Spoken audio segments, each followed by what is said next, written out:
It's another day in a world gone mad. I'm Jeff Allen Wolf. I'm back again to give my commentary on the news. Thank you for joining me. Letting you know that at the end of this episode, I will have a special segment, Democracy in the Crosshairs. Is U.S. democracy at a breaking point? Please listen to this full episode for that special segment. Now, the previous episode, I did a full breakdown on Trump's big, beautiful bill. If you haven't listened, please do. And I received some emails with feedback on that episode, so I wanted to share a few with you. This one was from Scott, one of the listeners. He wrote, "Thanks, Jeff. I was able to listen to the entire cast. Quite an eye-opener. I admire the effort you put into all of the investigative research." Thank you, Scott. I try to be accurate. Here's one from Shannon, and she wrote, "What is wrong with these people that voted for this horrible bill? Should be called the Big Citizen Killing Bill. This makes me sick." Agreed, Shannon. Disgusting is what this bill is. And finally, from Alicia, another listener, she wrote, "Where is the spine from some of the Republicans? We won't have a country left. Thanks, Jeff, for your podcast and telling it like it is." Thank you, Alicia. And thanks to everyone else who wrote in. Okay, let me share with you some news stories from around the world that you won't always see in the mainstream media. So here we go. Underreported workplace deaths with racial disparities.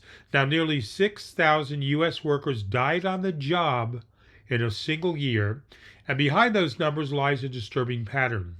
Black and Latino workers are dying at significantly higher rates than their white counterparts, according to the Bureau of Labor Statistics. Now, Latino workers face fatality rates up to 24% higher, while black workers see a 13.5% increase. In the southern United States, where many service and manual labor jobs are concentrated, black workers accounted for a staggering 87% of on-the-job injury reports. Despite these alarming statistics, the national conversation on workplace safety often leaves these disparities in the shadows. Now, this story reveals more than just negligence. It highlights the systemic inequities baked into America's labor structure, with many of these jobs offering low wages, minimal protections, and little media attention. The human cost of economic survival is quietly devastating communities of color. It's not just about labor rights, it's about racial justice, economic policy, and a long overdue reckoning with how we value the lives of essential workers. This one was buried in the news and is not being shared with all of you. EPA's rollback on PFAS forever chemicals.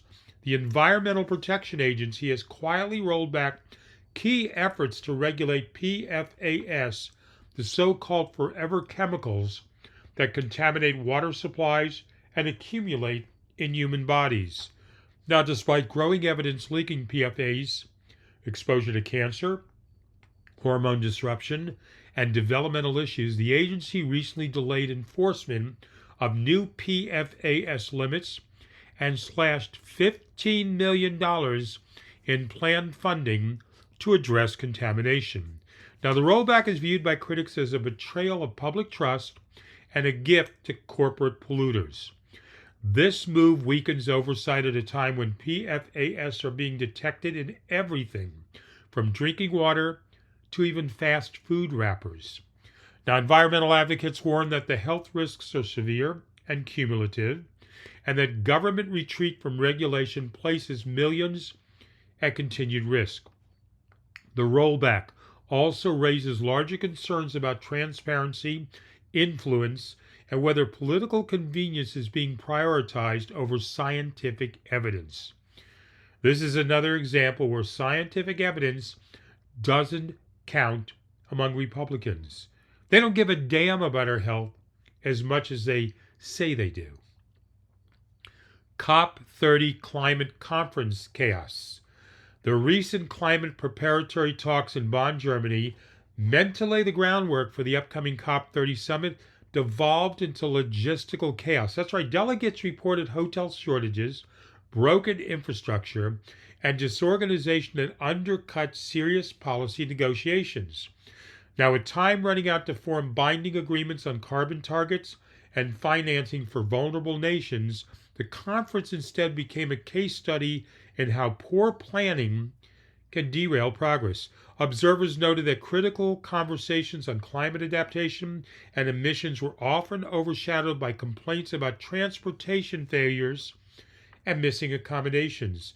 It's a jarring reminder even well-intentioned global efforts can collapse under weak infrastructure and management. And if world leaders can't organize a meeting, can they be trusted to manage a global crisis? Europe faces deadly heat wave and wildfires. Now, Europe is in the grip of a record-shattering heat wave with temperatures soaring past 115 degrees in Spain and Portugal. The extreme heat has triggered wildfires that have already claimed lives and scorched vast forests.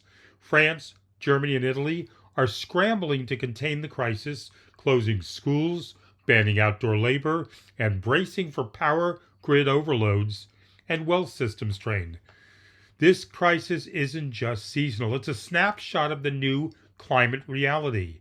The heat wave has laid bare the fragility of modern infrastructure and public health preparedness. Now, for Americans, the question isn't if this kind of extreme weather is coming, it's when. And with much of the U.S. already facing drought, fire, and rising temperatures, this European crisis may be a preview of our own summer headlines. And for those that still deny global warming, I can only offer you the story and my personal experience where my girlfriend and I yesterday had to deal with 113 degrees in Arizona. That's right, 113. And we didn't even hit the heart of the summer yet, with much more to come in the next 6 weeks. Thailand Prime Minister suspended amid crisis. Thailand is facing a political earthquake after Prime Minister Shinawatra was suspended by the country's constitutional court following a leaked phone call scandal. The ruling party, already navigating a fragile coalition, is now on the verge of collapse. The suspension opens the door to impeachment proceedings and delays key trade and defense agreements. This political turmoil arrives at a sensitive time in Southeast Asia as tensions between the U.S. and China continue to mount. Now, Thailand's instability could upset regional economic forecasts, complicate military cooperation, and weaken one of America's key strategic partnerships in the region. The future of democratic governance in Thailand also hangs in the balance as protests begin to swell. This actually sounds like a mirror image of our situation in America. Trump and his bill that was now passed, and all our rights being taken away, and protests all over our country. It's not just us, everyone. It's the world at large that's in trouble. Tesla launches robotaxi pilot in Texas. Tesla has officially entered the robotaxi race with a limited pilot program in Austin, Texas. Select users are now able to summon Tesla vehicles that drive autonomously, though safety drivers remain on board. Now, this marks Tesla's first step into a human-free ride-hailing future, setting the stage for disruption across the transportation industry. The launch raises urgent questions about the future of work, urban infrastructure, and legal accountability. Will cities be ready for full-scale autonomous fleets? How will insurance and liability shift when there's no driver? And perhaps most personally, will the public trust AI enough to hand over the steering wheel? The pilot is not just a test of technology, it's a test of public comfort with a rapidly approaching future. So, Wolfpack listeners, how do you feel about this? The robo-taxis. Would you use one? Would you not because it makes you nervous? AI is expanding everywhere, people, and we are smack dab in the middle of it. And speaking of AI, AI can now access 2 million plus news articles. Artificial intelligence has just crossed another threshold. Major models can now directly query a massive archive of over 2 million news articles from The Guardian. This development allows AI systems to summarize, analyze, and even remix journalistic content at unprecedented scale and speed. For developers, it's a breakthrough. For journalists and newsrooms, it's a dilemma. This evolution challenges the definition of authorship, truth, and news itself. If a machine can repackage and reframe current events faster than a newsroom, who controls the narrative? And what happens when AI starts pulling from biased news sources or reinforcing echo chambers? As journalism and automation intertwine, society must grapple with whatever news remains, or whether news remains a civic service or becomes a synthetic product. Now, as for me as a journalist and a podcaster, I use AI only to find facts of a news story that I want to share with you, the listener, but it's up to me, Jeff, to frame that story from my viewpoint and my voice and not let AI take over. Okay, here's my special segment that I promised you at the start of this episode. Democracy in the crosshairs. Is U.S. democracy at a breaking point? This week's most urgent and most underreported story isn't about legislation. It's about the soul of the country. A brand new NPR PBS NewsHour Marist poll conducted in late June 2025 reveals that 76% of Americans believe democracy is in serious danger. With concerns cutting across party lines, the growing anxiety is tied to political violence, extreme rhetoric, and the ongoing influence of Donald Trump, now back in office for a second term. Now, according to the data, 89% of Democrats, 80% of independents, and even 57% of Republicans agree American democracy is under threat. Events fueling this sentiment include the recent shootings of elected officials in Minnesota, ongoing attacks on the legitimacy of courts and elections, and the normalization of political intimidation at every level of government. With Trump once again in power, his base continues to test the boundaries of democratic norms. From dismissing court rulings to undermining election certification processes, the echo of January 6 is far from gone. It still lingers, and Americans are still listening. What makes this story different is how little attention it's getting. Cable news is locked on spectacle, chasing big bills and explosive headlines, but ignoring the deeper erosion of civic trust happening across the country. The data shows declining confidence in every branch of government. Congress holds just 27% to 35% approval, depending on the polling sample. President Trump's approval rating sits at 43%.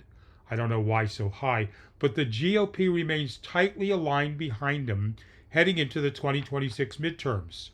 Former Supreme Court Justice Anthony Kennedy recently warned, democracy is at risk when the public no longer respects the judiciary, what Kennedy said. And yet, many Trump-aligned candidates are continuing to win primaries while defying subpoenas or spreading conspiracy theories, all while promising to reshape the justice system in Trump's image. This isn't just a moment. It's a movement. And what we're not hearing enough of in the mainstream media is what this looks like at the street level. Poll workers quitting in record numbers due to harassment.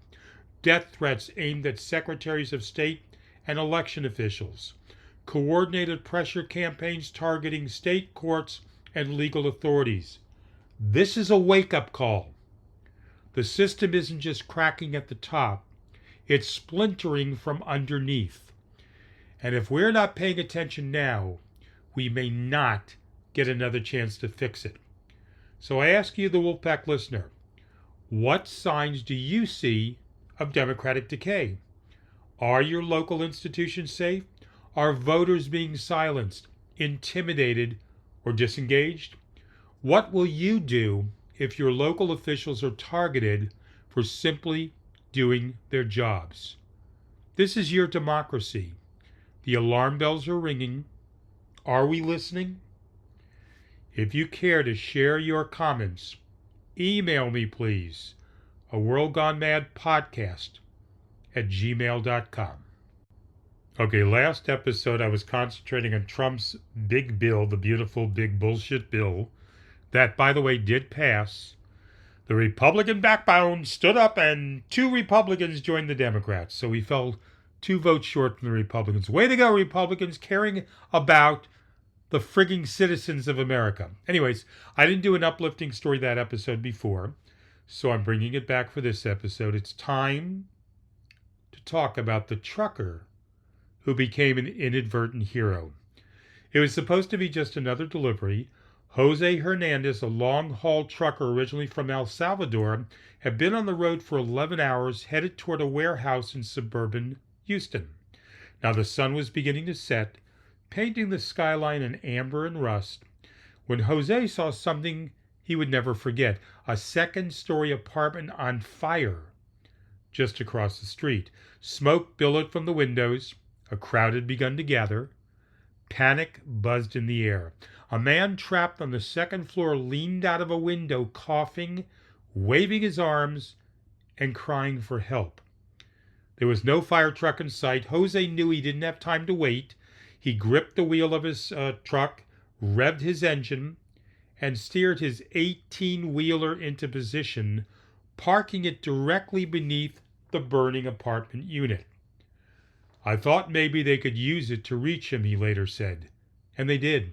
When first responders arrived, they found Jose's trailer had created a perfect platform for ladder access. Within moments, the man was pulled to safety. Firefighters used the elevated base to rescue 2 more people and contain the fire from the outside. Jose stayed until the scene was secured, sipping water quietly by the curb. He didn't want recognition, but it came anyway. Local news hailed him as a hero. Children in the neighborhood made him thank you cards. The man he helped rescue was an Army veteran who called Jose his guardian on wheels. Jose doesn't consider himself a hero. I just did what I hoped someone would do for my family, he said.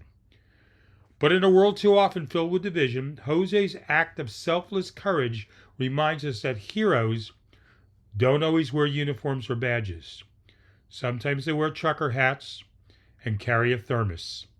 Sometimes they just stop and act when it matters most. Jose, the trucker who became an inadvertent hero. I want to let you know that this episode normally would have been recorded Wednesday night and got to you by Thursday morning this morning. But because we were down with the internet in our neighborhood for 17 hours, no internet for 17 hours, I couldn't record this episode then. So you're not losing your mind. I'm not forgetful. I just couldn't do it last night. So I'm doing it this night, Thursday night. You'll get it Friday morning. Now, because of all of this, and because of 4th of July is going to be Friday, I figured a lot of you are going to be partying 4th of July, Friday night, and Saturday, Sunday on the weekend. But I'm going to do an episode anyways, Friday night late. It'll be uploaded Saturday morning. So this next episode will be Saturday morning. It'll be a shorter episode, but please listen to that. It's going to be a special edition for 4th of July on our democracy and Trump and the Republicans. Okay? So I appreciate this, and hopefully you'll listen to that over the weekend. Hope you enjoyed today's episode. This is A World Gone Mad. I'm Jeff Allen Wolf. Again, like I said, I'll be back again Saturday morning with that special 4th of July episode, commenting on the madness happening. Please keep your emails coming. Would love to hear from you. And as I say over and over again in all my episodes, without your comments and feedback, I'm sitting in a room talking to myself. Stay hopeful.